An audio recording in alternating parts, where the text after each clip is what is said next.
என்ன ஆடினாங்க, என்ன பொம்பளைங்க ஆடினாங்க அப்படின்னு தூங்கிட்டு ஏந்து போறவங்களும், இல்ல உட்காந்துருந்தே பார்க்க முடியாத அப்படி இப்படி பராக பார்த்தவங்களும், இதெல்லாம் நீங்க சொல்லக்கூடாது.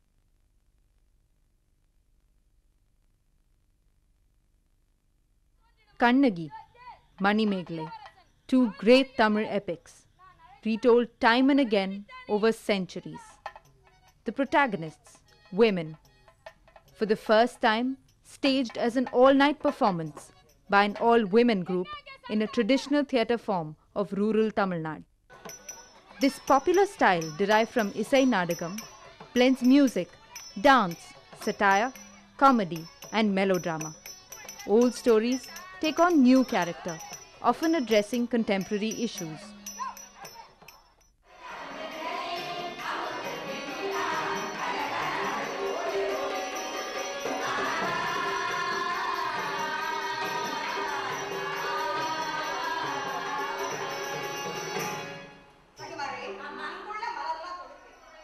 In 1998, 12 women from various theatre companies began working with Voicing Silence, a project of the M.S. Swaminathan Research Foundation which uses theatre for the empowerment of women.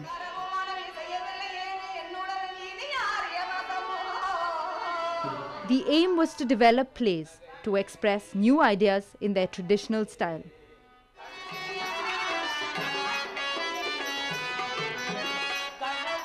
This was a chance for them to explore a variety of roles.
Kannagi Manimekalai என்ற நாடகத்தை இங்கு நடத்த முன்வந்துள்ளோம். ஆனால் எல்லோரும் ஒற்றுமையாக இருந்து இது என்ன ஆடினாங்க, என்ன பொம்பளைங்க ஆடினாங்க அப்படின்னு தூங்கிட்டு ஏந்து போறவங்களும், இல்ல உட்காந்துருந்தே பார்க்க முடியாத அப்படி இப்படி பராக பார்த்தவங்களும், இதெல்லாம் நீங்க சொல்லக்கூடாது.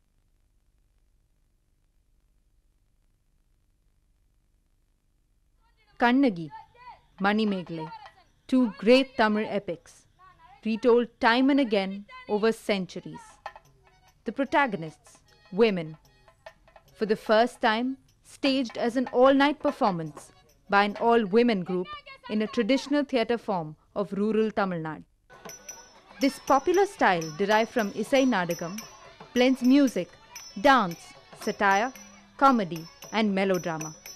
Old stories take on new character, often addressing contemporary issues.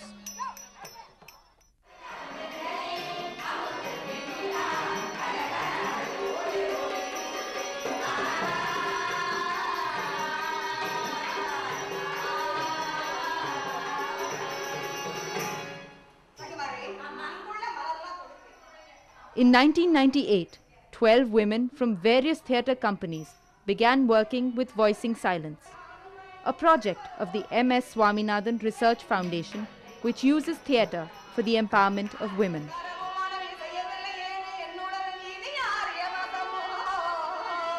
The aim was to develop plays to express new ideas in their traditional style.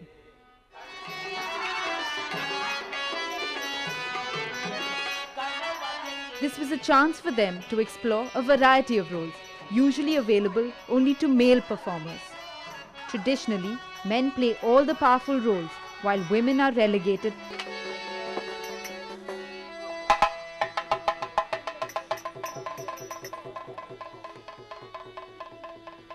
நீங்களே பார்த்துருப்பீங்க அவங்களோட திறமை என்ன, அவங்களோட பயிற்சி என்ன, பிரமாதமான நடிப்பு. அவங்க மட்டும் சினிமாக்கெல்லாம் போயிருந்தா இந்நேரம் பெரிய பேர் வாங்கியிருப்பாங்க. ஆனால் அவங்க நாட்டுப்புறத்துலேயே அவங்களோட வாழ்க்கை நடத்துறதுனால வெளி உலகத்துக்கு அவங்கள பற்றி அவளை இன்னும் தெரியலை. அதே நேரம் அவங்க சூழ்நிலையிலேயே அவங்க கொஞ்சம் ரொம்ப அவங்களுக்கு அவ்வளவு முன்னேற்றம் கிடைக்கவில்லை. முதலாவது படிப்பு கிடையாது. பாதிக்கு மேலே இந்த குழுவினோட உறுப்பினர் பாதிக்கு மேலே எழுத படிக்கவே அவங்களுக்கு தெரியாது. மற்றவங்களுக்கும் ஒரு சிறிய அளவுக்கு தான் படிப்பு இருக்குதுன்னு சொல்லலாம். அதே நேரத்தில் வறுமை மற்றும் இல்லை, கடனோட பளு ரொம்ப அதிகம். அந்த தொழிலே ஆண்கள் 2 பேருக்கும் அந்த பளு இருக்குது. மூணாவது அவங்க தொழிலையே ஆம்பளைங்களாக அவங்க கொஞ்சம் சுரண்டப்படுறாங்க. அவங்க குடும்பங்கள்லேயும் அவங்களோட தொழில்லையும் 2லேயுமே. ஆனாலும் கூட இவங்களுக்கு அவ்வளவு ஒரு மனோதைரியம், ஒரு ஆற்றல், ஒரு தன்னம்பிக்கை.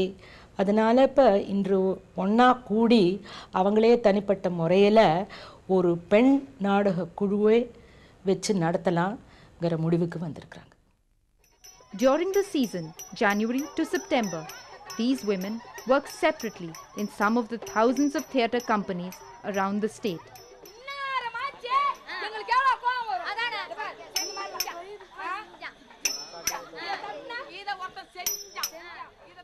The rest of the year, they rehearse and perform together, giving them an alternative for the off-season. Otherwise, they would have no choice but to look for daily wage labor. எங்களுக்கு இந்த நாடகத்தில் இருந்தால் தான் ஒரு பொழுதுபோக்கு.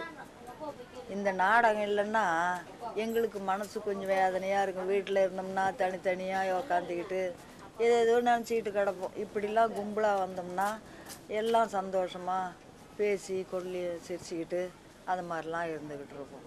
இந்த நாடகத்துறையே தான் எங்களுக்கு ஜீவனம். எங்கள் அப்பா அம்மா இருக்கும்போதே, நாங்கள் சின்ன குழந்தைங்களாக இருக்கும்போதே அவங்க கூடவே நாடகத்தை கற்றுக்கிட்டோம். கற்றுக்கிட்டு நாங்கள் நடிக்கும்போதெல்லாம் 8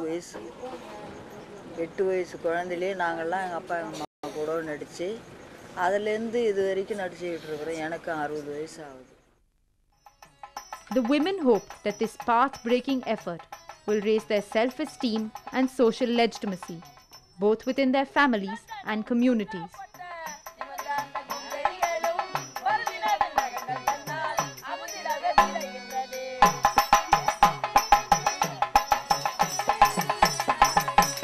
They can then look forward to passing on their skills to the next generation. குடும்பத்தில் அம்மாலாம் ரொம்ப ஆர்வமாக பார்ப்பாங்க. இந்த இப்போ கூட எங்கள் நடிகை போகும்போது நானும் வரேன்னு சொல்லுவாங்க பார்க்குறதுக்கு. ஏன்னா அவங்களும் அந்த நாளில் நடித்தவங்க. இந்த கோவல நாடகம் இப்போ நடிக்கிறதுக்கு அவங்க ரொம்ப பார்க்க விருப்பப்பட்டாங்க. சரி நம்ம பக்கத்தில் என்ன போட்டால் பார்த்துக்கலாமான்னு சொல்லிட்டேன். பையனும் விரும்புவான், ஆனால் நேரில் பார்க்க விரும்ப மாட்டான் நாங்கள் நடிக்கும்பொழுது. எதனாலன்னா பக்கத்தில் யாராவது கிண்டல் பண்ணுவாங்க அம்மா நடிக்கும்போது. அதை பார்த்தா அவனுக்கு ஒரு வேதனையாக இருக்கும்.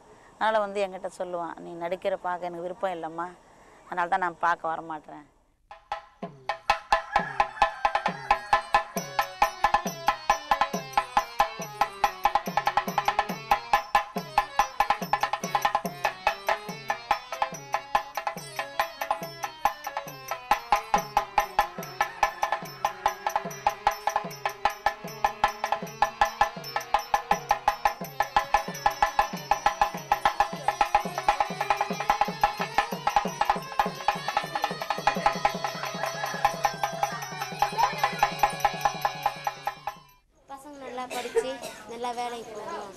தொழிலுக்கே மரியாதை இல்லை.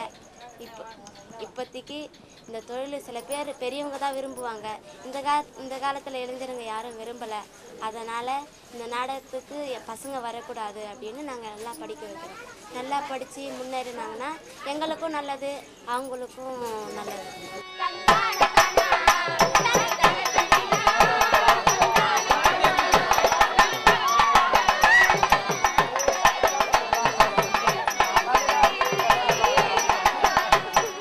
எல்லாருமே பெண்களாக இருக்கிறதுனால வந்து ரொம்ப பெரிய எல்லாம் சுமூகமாயிருச்சு, எல்லாமே ரொம்ப சந்தோஷமாக இருக்குது அப்படின்லாம் நான் வந்து சொன்னேன்னா அது கட்டுக்கதையாக தான் இருக்கும், அது உண்மை இல்லை. ஆனால் வெளிப்படையாக வந்து எங்களால் வந்து எங்களுக்குள்ளே இருக்கக்கூடிய வித்தியாசங்களை பேச முடிஞ்சுன்னு நினைக்கிறேன். இப்போ கிட்டத்தட்ட இது வந்து 5வது வருஷம் எனக்கு அவங்களோட நான் வேலை செய்கிறது. ஒவ்வொரு பெண்ணுடைய சொந்த வாழ்க்கை உட்பட, அவங்க வீட்டு சூழ்நிலை உட்பட, உடல் நிலை உட்பட அதை கூட பேசுறதுக்கான ஒரு சூழல் வந்து பொதுவாக வந்து இப்போ ஒத்திகை நடத்தும் பொழுது வந்து அது பீரியட்ஸாக இருக்கலாம், அல்லது அப்போ தான் டெலிவரி ஆகிருக்கலாம், இல்லை ஒரு டிஎன்சி ஆகிருக்கலாம். இப்போ ஒரு ஆணும் பெண்ணும் கலந்துருக்கக்கூடிய குழுவில் இதெல்லாம் பேசவே மாட்டாங்க, பொதுவாக பேச மாட்டாங்க. ஏன்னா நாடகம்னு வந்துட்டா நீ செஞ்சு தான் ஆகணும், இங்கேயும் நாடகம்னு வந்துட்டா செஞ்சு தான் ஆகணும். ஆனால் குறைஞ்சது வந்து எங்களுக்கு ஒரு வலி இருக்குங்கிறத புரிஞ்சு கொள்ளக்கூடிய ஒரு உறவு வந்து எனக்கு இருக்குன்னு நினைக்கிறேன். என் உயிர் இருக்கிறவங்க நடிச்சுன்னு தான்டா இருப்பேன். எனக்கு மக்கள் புகழ் எனக்கு கிடைக்கிற வரைக்கும் நடிச்சுக்கிட்டு தான் இருப்பேன். நீ சம்பாரிச்சு போட்ட கூட நான் அதை விரும்ப மாட்டேன். என்னோட உழைப்பிலே நான் வாழ்ந்துக்கிட்டு தான் இருப்பேன்.